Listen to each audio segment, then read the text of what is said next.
Krigen imod de fattige, ledige og syge i Danmark. Vælger de frivillige at hoppe ud over kanten? Nej, de tvinges ud over den. Forbind følgende 12 punkter, så ser du tydeligt deres agenda. 1. De er imod at hjælpe ledige, som har gået ledige i over 2 år, eller dem, som ikke står i A-kasse fra første dag, når de bliver ledige. Dette også selvom de ved, at der ikke er jobs til dem. 2. De ønsker ikke at hæve lønnen for de lavest lønnede. Mange arbejder deltid, fordi de ikke kan få et fuldtidsjob og er arbejdende fattige. Det ønsker de heller ikke at gøre noget ved. 3. De er imod at skabe bedre arbejdsvilkår. Især på stressområdet er der mange, som går ned. 4.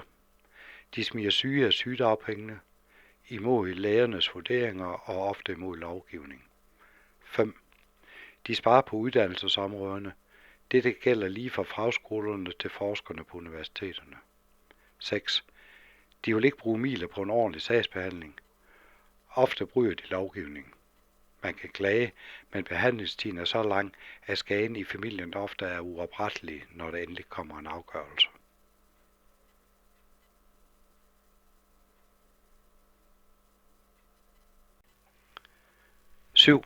De arbejder på at knække fagforbundene og den danske model, med hjælp fra insider i flere forbundene. 8. De øger bevidst fattigdommen og uligheden. Det er endda på trods af, at det er nedfældet i regeringsgrundlaget, at de vil bekæmpe og formindske uligheden. 9. De arbejder imod offentlig indsigt og borgernes rettigheder generelt. 10. En fremtrædende og ledende medlem af regeringspartiet har udtalt, at han ser konkurrencesamfundet som det nye velfærdssamfund.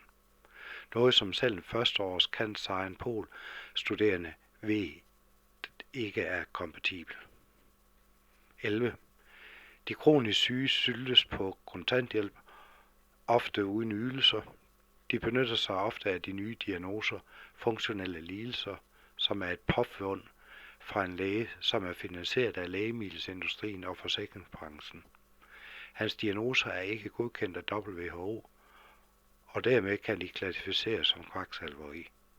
De er designet efter at skabe besparelser for kommunerne og forsikringsselskaberne. 12.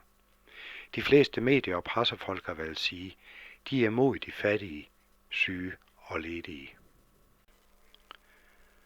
Ser du et mønster her?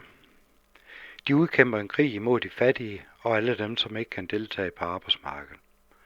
Om det skyldes sygdom, eller fordi der ingen ledige jobs er til dem, er dem ligegyldige. Hvis man ikke kan deltage på arbejdsmarkedet, så er man overflødig byrde, som de bekæmper med alle midler. Dette er en designstrategi. Hvis man ikke kan klare sig selv, er man fjenden. Husk på, at vold kan udføres på mange andre måder end med våben i hånden. At fjerne eller formindske personer eller familiers økonomiske levegrundlag, helt eller langt under fattigdomsgrænsen, som fører til, at deres eksistens er truet, er helt klart vold. Der føres krig i Danmark mod vores egen befolkning. Hvor står du?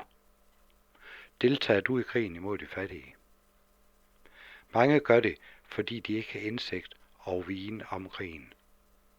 Når du har læst denne tekst, ved du, hvad der foregår.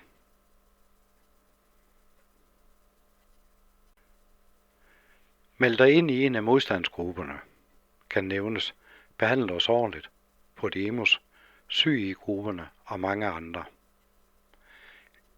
Vi imødegår deres krigshandlinger med informationer til befolkningen og demonstrationer, lovlige, og en konstant pression på mange andre områder.